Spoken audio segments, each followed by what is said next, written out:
Greetings and welcome back, blade lovers. OG Blade Reviews is with you once again. Yeah, and we have an impressive blade on the table today, a newly minted folder from Kansept, as you can see. And I want to thank Kansept for sending it my way. Only one little detail here, the label is off. They're naming the knife the Super Hawk, and that was actually one I did back a little while ago. And they're calling the designer Leviathan. So it's they've got it kind of switched around. So the name of the knife is the Leviathan, which is a type of mythical sea monster. And the designer's name is Warhawk Knives. So you can see where they got confused. And the gentleman behind Warhawk Knives is Daniel Sparhawk, Sparhawk. Let's open the box. I've been spending too much time explaining before I show you the blade in recent times. And I suppose that could be a little frustrating for you, for those that don't want to listen to a lecture type information. Maybe you had enough of that in school. Anyway, I do like to give backgrounds on the knives because that's where they came from. They came from the designer's mind, and they came from the manufacturer. So this time, why is it in a pouch? Well, you're going to see in a minute. And I'll tell you, it's because Kansept did not have a pouch of the usual sort, the flat pouch, that was large enough to fit this knife. That's my guess. Here we go. Look at this beast. Oh, God. Let me put these boxes away. Man, oh, freaking man. That is the Leviathan, and it lives up to its name. No, it's not as big as cold steel knives. We've got to put cold steels, folding swords in a whole other category. But as regular old pocket knives go, this is almost 10 ounces and almost 10 inches overall. I'll give you that little tidbit ahead of time before we measure. The one that I got here is in a bronze anode titanium handle with an S35 stonewashed VN blade. S35 VN blade, that is. We've got a brass colored pivot and body screws and a big old clip that is actually quite flexible, not too much so. I had a little difficulty trying to bring out the bronze anno. I've run across this with bronze anno in the past, and that is that it sort of changes colors with the oils from your skin, and unless you really rub it down with some Windex, you don't bring out the true color. But so that's not a fault of Kansept. It's just kind of a thing with both the light as well as oils on the anode. And that's true with a lot of other anode finishes as well. Are you ready for the reveal? Oh, wow. Look at this guy. Almost 10 ounces. And they used weight relieving on the inside too. I don't have my flashlight handy, but it's weight relieved along with the perforations there and the grooves milled into the side on one side only. It wouldn't have done much for the knife to put it on the clip side. The clip is kind of a big old dagger shaped thing in and of itself. So there's your Kansept logo. And imprinted in small text here on this side, we have S35VN and the stock number. And I was impressed by the fact that this is, let's bring it into my light here. This is number 25 of 220. So I got number 25, whatever that means. I guess it's an interesting number, you know, quarter of 100 and all that. There's the name of the knife. And there is the logo for Warhawk Knives, not Superhawk, Warhawk Knives. I'm going to call this a Hawkbill Cleaver. You can definitely see the Hawkbill there, and the reverse curve of the edge came through quite sharp and aggressive. We're going to test it out a little later. I mean, man, look at this thing. I mean, you either get the impression that they clipped off the end of it, or that it is, you know, obviously you don't have a point for this kind of work. You do have a point for this kind of work, almost like a karambit with the blade up and the edge out. I did like this one. I did specifically ask for this model, and it does come in a few others. So you can screenshot this if you want. I should say pause it if you want. It's a little bit about the designer, about the design. I don't read through all these things for you. The features, you'll get this link so you can read it on your own as well. And we'll get into the specs. It is available in these other models. Black blade with titanium, stonewashed or bead blasted with bead blasted plain old titanium, and all blacked out. The model that I have here, you can see the prices, but these are their suggested retail prices, and those usually come down on both the manufacturer's, I should say the retailer's website, as well as using discount codes like mine at White Mountain, such as OG-Blade for 10% off. Yeah, it is a beast, but here's the funny thing. I don't know if it's funny, interesting thing. The balance is right there.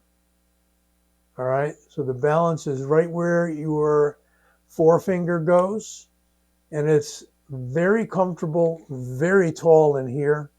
And I'm going to give you those specs as well, because with knives this size, I think it's good to know the how tall the blade is, how tall the handle is. If I go right from the point there to the pommel, it is, we're going to call it 9 3/4, just shy of that, 9 3/4 inches. And they're calling the blade 3.9, but I'm getting over 4 inches right there slightly, with an edge of about 365-ish. So they may have been measuring the middle of the blade. I don't know if I can even stay on the middle of the blade here. Yeah, 3 3/4 if we do it that way. But over 4 inches from the tip to here. What do we have for, well, I got to get these out anyway, so let's use these for the height of the blade. I'd say the maximum, interesting, is, that's millimeters, 53.2 millimeters tall. I'd rather do inches for these types of measurements. 2.17, about 2.15, and the handle right in the middle where we're going to be holding it, 1.5 inches tall, just crazy big. Oh yeah, since I had these out, let's do the usual. Handle thickness is 0.58, but you can tell that it really looks thin. I mean, the thickness of the handle isn't going to come in here other than pocket carry, so it'll influence the pocket carry a bit. Blade stock is 0.15 or 4 millimeters. Finally, we get to the weight of this beast, Leviathan, the sea monster. Oh, why don't we get scale in shape here first. I'm going to go back to grams. There's your grams.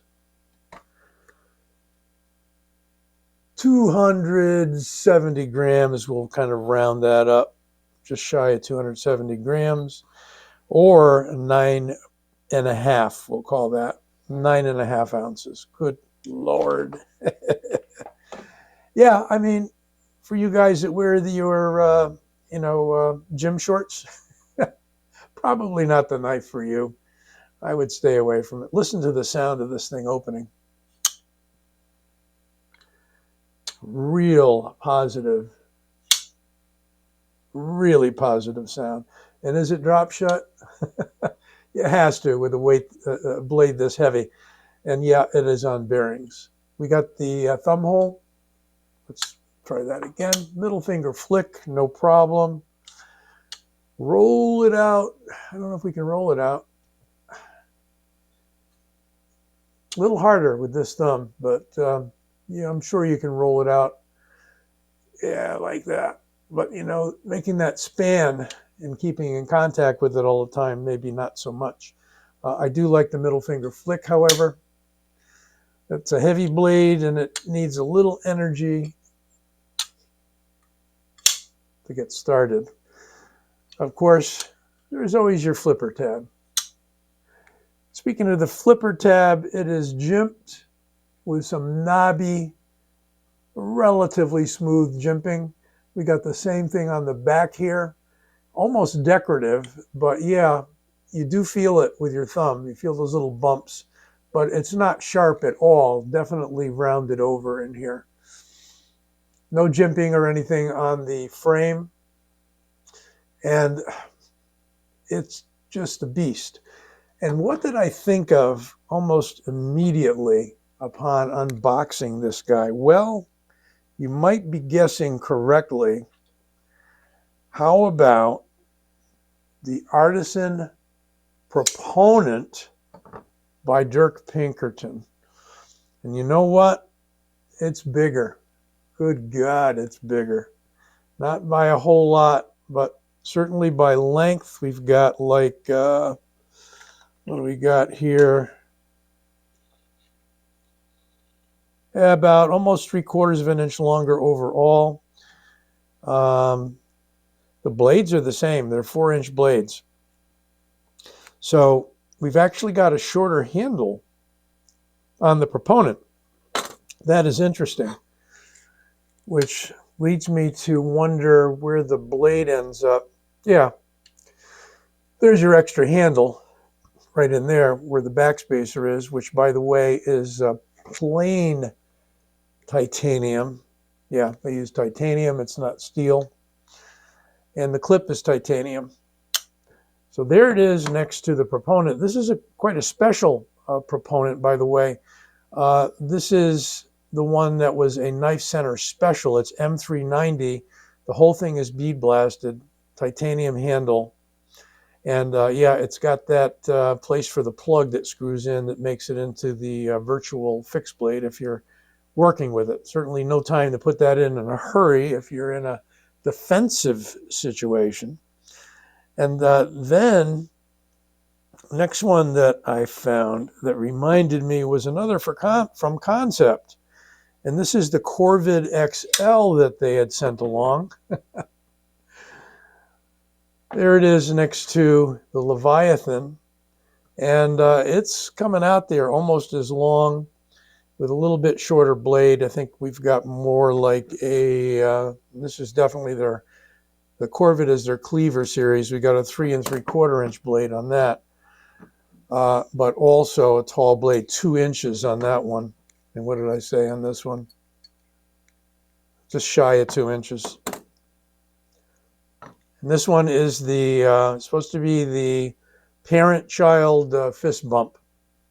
You may or may not get that, but you know, whatever. That's what they did, and that's what they sent me at that time. Corvid, for weight, I don't know how much we want to get into this, but we will for the heck of it. Corvid is 8.6 ounces. The proponent is 11.11 ounces. So we got a heavier knife there, interestingly. Could be that they didn't weight relieve it. Yeah, that's the thing. They didn't weight relieve this. Might have saved them a buck or two. Anyway, here are the two Kansepts next to each other, and there is the proponent. They are chonky knives, large and chunky knives. And once again, if it's a contest for size, I'm sure Cold Steel is going to win out with a lot of their longer knives.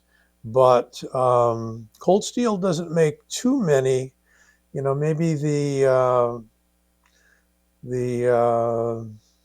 forget the series, but I think you know what I mean. I'll tell you in a sec. I was thinking of the Formac Scout, fairly chunky. And maybe, why don't we bring out the Formac Scout? What the hey? So here we go.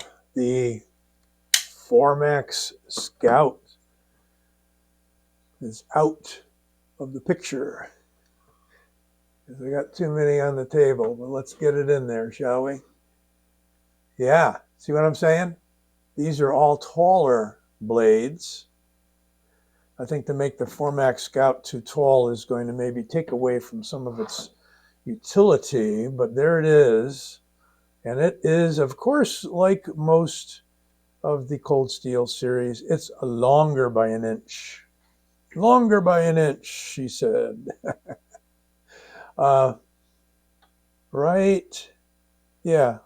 And the blade, just ever so slightly longer. A bit over 4 inches. It's like 4 1/8-ish. So really depends upon where you start measuring. It's just a tiny bit longer. And it is a back lock, triad lock, as you know. I'll put these guys away. Got fat knife central here. I do love the proponent. It just looks really cool. And it has its own beautiful sound as well. So they're all frame locks with the exception of that guy, of course. Let's put more of a normal sized knife out for comparison. There is the Benchmade Griptilian. It's feeling kind of shy. It's feeling maybe just a little inadequate. But yeah, significantly different in size, I would say. Well, as I said, let's try a few cuts with this. See what kind of an edge they gave us. It's a real mean cutting machine, I'll tell you that. And, you could thrust with it this way and rip in that claw fashion. Wow. You'll have no problems carving up your steaks with this guy. Actually, you might. Oh, man. I wouldn't touch that edge. That factory edge is both aggressive and bitey as well as slicey. And it's a pretty high grind on a 4mm steel. Didn't mention that you do have a choil there for your finger. I think I just nicked myself a little bit. So you do have to watch that point, but you can fit the finger in this way, kind of triggering back with it. Another look around. And that is the Leviathan by Kansept Knives. Thank you, Kansept, for sending it my way. Got paper particles there. And a great job by Daniel Sparhawk from Warhawk Knives. Let me know what you think. Right now, you can click on my logo and be directed to a place you can subscribe to the channel. I hope you do if you haven't already. Be well, be safe, and I'll be back with another review quite soon. Take care.